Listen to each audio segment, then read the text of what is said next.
आखिरकार क्यों अमित शाह को अब ऐसा बोलना पड़ गया कि मैंने रिटायरमेंट का प्लान बना लिया है? आखिरकार चल क्या रहा है भारतीय जनता पार्टी के अंदर? और आखिरकार क्यों अमित शाह को यह बोलना पड़ा कि रिटायरमेंट के बाद मैं अपना जीवन खेती किसानी में लगाऊंगा, वेदों में लगाऊंगा, उपनिषदों में लगाऊंगा? क्या कुर्सी खतरे में है अमित शाह की? क्या प्रधानमंत्री नरेंद्र मोदी की कुर्सी भी खतरे में है? क्या आरएसएस कुछ तो बड़ा भी भारतीय जनता पार्टी के अंदर करने वाला है? क्या प्रधानमंत्री नरेंद्र मोदी और गृह मंत्री अमित शाह की जोड़ी अब आखिरी समय में ही चल रही है क्या? और क्या ये दो बड़े चेहरे अब भारतीय जनता पार्टी से अलग होंगे? ये तमाम ऐसे सवाल हैं जो खड़े हो रहे हैं क्योंकि स्टेटमेंट खुद अमित शाह ने अपने रिटायरमेंट प्लान को लेकर दिया और उसके कुछ समय बाद आरएसएस प्रमुख मोहन भागवत का बयान आया जिसमें वो कहते हैं कि जिसकी उम्र 75 की हो गई है और नेता जब उन्हें 75 साल के होने की बधाई देते तो आप समझिए कि राजनीति में ब्रेक आपको लगाना है। क्या ये पीएम मोदी के लिए था? अमित शाह भी लगभग चल ही रहे, 60 साल उनकी उम्र हो गई। तो क्या होने वाला है भारतीय जनता पार्टी में, आज इस मुद्दे पर बात करेंगे। बातचीत करने के लिए हमारे साथ हमारे खास सहयोगी अब्बास भाई इस वक्त मौजूद हैं और अब्बास भाई आपको बारीकी से बताएंगे कि आखिरकार क्या आरएसएस ने अब पूरी तरीके से ओवरटेक बीजेपी को कर लिया? क्या मोदी और अमित शाह मोहन भागवत के हिसाब से काम नहीं कर रहे हैं? क्या मोदी और शाह भागवत के साथ मिलकर नहीं चल रहे हैं? इसलिए ये दो टिकड़ी अब बीजेपी से साफ कर दी जाएगी क्योंकि ये इतिहास रहा है कि जिसने पार्टी के खिलाफ, जिसने संघ के खिलाफ काम किया उसे साइडलाइन कर दिया। अब्बास भाई बहुत बहुत स्वागत सबसे पहले तो इस प्रोग्राम में आपका। और पहला सवाल अब्बास भाई मेरा रहेगा आपसे कि क्या अब मोहन भागवत भारतीय जनता पार्टी की कमान अपने हाथ में संभालने वाले हैं? क्योंकि एक तरफ उनका स्टेटमेंट कि जिस नेता की उम्र 75 की हो जाती है, जब उसे बधाई दी जाती है तो उसे राजनीति पर ब्रेक लगाना चाहिए। और कुछ समय एक आध दिन पहले अमित शाह ने अपने रिटायरमेंट प्लान की बात की और मोदी जी 29 का विजन सेट करके आए, लेकिन अब कहीं ना कहीं सपने टूटते नजर आ रहे हैं। क्या लग रहा है आपको कि क्या मोदी और शाह की जो टिकड़ी है, जो जोड़ी है, अब वो टूट रही है, टूटती नजर आ रही है और इन्हें क्या बाहर कर मोहन भागवत अब बीजेपी की कमान अपने हाथ में संभालेंगे? देखिए, जिस तरह से आपने बताया बिल्कुल इस तरह की चर्चाएं चल रही हैं और मोदी और शाह की जो जोड़ी है वाकई वो अब खतरे में पड़ चुकी है, क्योंकि अब पार्टी के अंदर से ये आवाजें उठ रही हैं कि अब हम और तानाशाही नहीं सहेंगे। क्योंकि जिस तरह से 2014 के बाद से आप देखें पूरा कंट्रोल किसके पास में है? मोदी और शाह के पास में बीजेपी का कंट्रोल है। वो जैसे चलाते हैं वैसे चलता है। वो अगर कहते हैं तो पत्ता हिलता है, वो अगर कहते हैं तो पत्ता नहीं हिलता। यानी कि छोटे मोटे फैसले भी जो कभी दिल्ली की सरकार नहीं लिया करती थी, जब कांग्रेस की सरकार थी तब भी, लेकिन आज वो छोटे मोटे फैसले भी दिल्ली की सरकार लेती है। आप देख रहे हैं कि कई राज्यों में मुख्यमंत्री रबड़ स्टैंप मुख्यमंत्री बना दिए गए हैं। यानी मुख्यमंत्रियों के पास में पावर नहीं है, बल्कि वो पावर अब केंद्र के पास में है। यहीं से मुख्यमंत्रियों के कार्यालय चल रहे हैं, यहीं से छोटे बड़े फैसले होते हैं। तो ये टेक ओवर कहीं ना कहीं अब जो है वो संघ को खलने लगा है। और जो 75 साल वाली बात आई है उसमें भी मोहन भागवत की कोई गलती नहीं है, क्योंकि जो 75 साल वाला रूल है वो किसका बनाया हुआ है? वो मोदी जी का बनाया हुआ है। और जो रूल आपने बताया है, अगर आप खुद उसको फॉलो नहीं करेंगे तो फिर कैसे बात चलेगी? और कहीं ना कहीं इसका नुकसान फिर पार्टी को उठाना पड़ेगा। तो मोहन भागवत तो यही चाहते हैं कि अगर कोई नुकसान उठाए तो जिसने रूल बनाया वो उठाए, पार्टी नुकसान क्यों उठाए? क्योंकि अगर ये मोहन भागवत भी जा रहे, देखिए संघ यानी आरएसएस और बीजेपी एक ही गाड़ी के दो पहिए हैं। अगर संघ ना हो तो बीजेपी की गाड़ी नहीं चलेगी और बीजेपी ना हो तो संघ भी बेकार है। ये दोनों एक ही गाड़ी के दो पहिए हैं। तो इसलिए बीजेपी को कमजोर करना मोहन भागवत का मकसद नहीं है।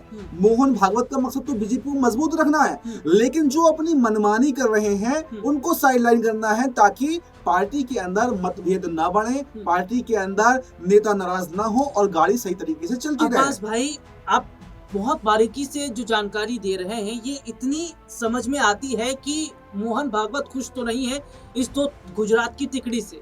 और मेरा एक सवाल ये भी रहेगा कि अगर देश के कई ऐसे राज्यों की अगर मैं बात करूं जहां पर इस वक्त हालात कुछ इस तरीके से हैं कि कब सरकार गिर जाए, कब विधायक चले जाए, क्योंकि हरियाणा की अगर मैं थोड़ा सा बात कर लूं तो अनिल विज जो कि सैनी सरकार में फिलहाल परिवहन मंत्री हैं, वो अंबाला का दौरा करने गए थे, अस्पतालों का निरीक्षण किया, अस्पतालों के अंदर खामियां पाई गई। उन्होंने कहा कैसे कैसे लोगों को मंत्रालय दिया गया, स्वास्थ्य मंत्री किन्हें बनाया गया। पहले भी अनिल विज नायब सिंह सैनी को घेर चुके हैं। राव इंदरजीत जिनकी पकड़ हरियाणा के दक्षिण बेल्ट में मानी जाती है, अहिरवाल बेल्ट पर उनकी पकड़ है, वो भी बहुत ज्यादा नाराज चल रहे हैं। और ऐसे में चर्चा चल रही है कि विज और राव इंदरजीत बीजेपी को छोड़ सकते हैं। मैं राजस्थान की बात कर लूं, वसुंधरा राजे के हाथ एक बार फिर खाली है, क्योंकि बीजेपी के राष्ट्रीय अध्यक्ष में तो नाम दूर दूर तक उनका नहीं है, निर्मला सीतारमण है। और दक्षिण भारत की राजनीति को साधने के लिए दो और ऐसी महिला चेहरों को लेकर आए हैं, जो कि पता चलता कि भैया वसुंधरा का कहीं रोल बीजेपी के अंदर नहीं है। पर्ची वाली सरकार राजस्थान में बना दी गई, उनके हाथ वहां सीएम कुर्सी नहीं लग पाई। किरोड़ी लाल मीणा पहले से ही बगावत करते नजर आ रहे हैं। मध्य प्रदेश की अगर मैं यहाँ पर बात कर लेता हूँ तो कैलाश विजयवर्गीय नाराज चल रहे हैं, क्योंकि वहां पर जो हाल ही में बीजेपी का नया अध्यक्ष खंडेलवाल को बनाया गया, उससे नाराजगी है। और सीधे तौर पर देखा जा रहा है कि भैया जीतू पटवारी जैसे जो बड़े चेहरे वो भी कहीं ना कहीं अलग थलग नजर आ रहे हैं। हरियाणा के अंदर स्थिति ठीक नहीं है, मध्य प्रदेश में ठीक नहीं है, राजस्थान के अंदर हालात ठीक नहीं है।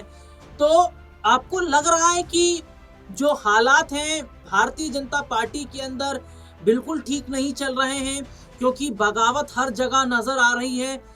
सब कुछ एकदम छीछा लेदर हुआ पड़ा है और चीजें समझ में भी आ रही है। महाराष्ट्र में अलग ही गुंडागर्दी चल रही है भैया, भाषा के विवाद को लेकर। वहां पर सरकार इनकी अपनी है, लेकिन आज बोलने को तैयार नहीं है। वहां पर ज्यादातर यूपी बिहारी हैं, बिहार में चुनाव इनको जीतना है। वहां पर देखा जा रहा है कि महाराष्ट्र में बिहारियों को पीटा जा रहा है। मोदी जी बिहारियों को बिहार में बड़ी सौगात देने की बात कर रहे हैं। बिहार में भी हालात ठीक नहीं है, नीतीश एनडीए से गठबंधन तोड़ सकते हैं। जो छीछा लेदर मचा है, क्या आपको लग रहा है कि कहीं ना कहीं गलतियां तो हैं मोदी और शाह की, क्योंकि इन्होंने अपने हिसाब से 21 सेट किए हैं, यानी कि इनका अपना गुलाम रहे। तो ऐसे तो सरकार नहीं चल पाएगी ना कि भैया आप कहेंगे बैठ जा तो बैठ जा, आप कहेंगे उठ जा तो उठ जा। देखिए, बिल्कुल आपने बहुत ही महत्वपूर्ण सवाल पूछा है। यही तो टकराव है, यही तो बात है, यही तो सारी लड़ाई है, यही तो झगड़ा है। क्योंकि जो मोदी शाह ने 2014 के बाद में पार्टी का विस्तार किया है, कितने राज्यों में सरकार थी 2014 से पहले, उसके बाद में गठजोड़ किए गए, जोड़ तोड़, यहाँ पर शिंदे को मिलाया, एमपी के अंदर जो थे सिंधिया को तोड़ा, राजस्थान में जो है सचिन पायलट को तोड़ने की कोशिश की गई, यहाँ पर नीतीश कुमार के साथ में गठजोड़ बार बार किए गए, कभी वो गए कभी आए। यानी आप देखेंगे कि जोड़ तोड़ का जो कार्यक्रम शुरू हुआ बीजेपी के अंदर, वो 2014 के बाद से शुरू हुआ। और जिस तरह से बिल्कुल छीछा लेदर इस वक्त हो चुका है, क्योंकि आप एक समय तक ही किसी को खामोश करा सकते हैं, किसी को चुप करा सकते हैं, लेकिन एक समय ऐसा आता है कि वो आपके मुंह पर खड़े होकर बोलेगा। और वो समय शायद अब आ चुका है, क्योंकि अब नहीं बनाए रूल्स पर आप नहीं चल रहे, जितने आप कितने नेताओं को साइडलाइन कर चुके हैं, तो फिर सवाल तो आपसे पूछे जाएंगे, सवाल तो आप पर खड़े होंगे। और उसी सवालों में अब मोदी और शाह जो है वो घिरते हुए दिखाई दे रहे हैं। अगर यहाँ पर राष्ट्रीय अध्यक्ष जो है मोदी शाह की पसंद का नहीं बनता है, तो एक बात तो तय है कि मोदी शाह की छुट्टी अब होने वाली है। एक तरफ मोदी 75 के होंगे और एक तरफ बिना मोदी के अमित शाह भी नहीं चल सकते, क्योंकि मोदी शाह की जोड़ी इतनी करनी जोड़ी रही है, इतनी अच्छी जोड़ी रही है कि बिना मोदी के अमित शाह को जो खुद के नेता हैं वो रहने नहीं देंगे चैन से। तो इसलिए अब मोदी शाह की यानी कि गुजरात लॉबी की जो छुट्टी है वो लगभग तय है। तो गुजरात लॉबी की छुट्टी है, और क्या एक साथ दो बड़े चेहरे बीजेपी से अलग हो जाएंगे, और क्या मोहन भागवत का कब्जा रहेगा बीजेपी पर? क्या लगता है आपको इस मुद्दे पर? अपनी राय रखिएगा और मुझे और मेरे सहयोगी को फिलहाल इजाजत दीजिए।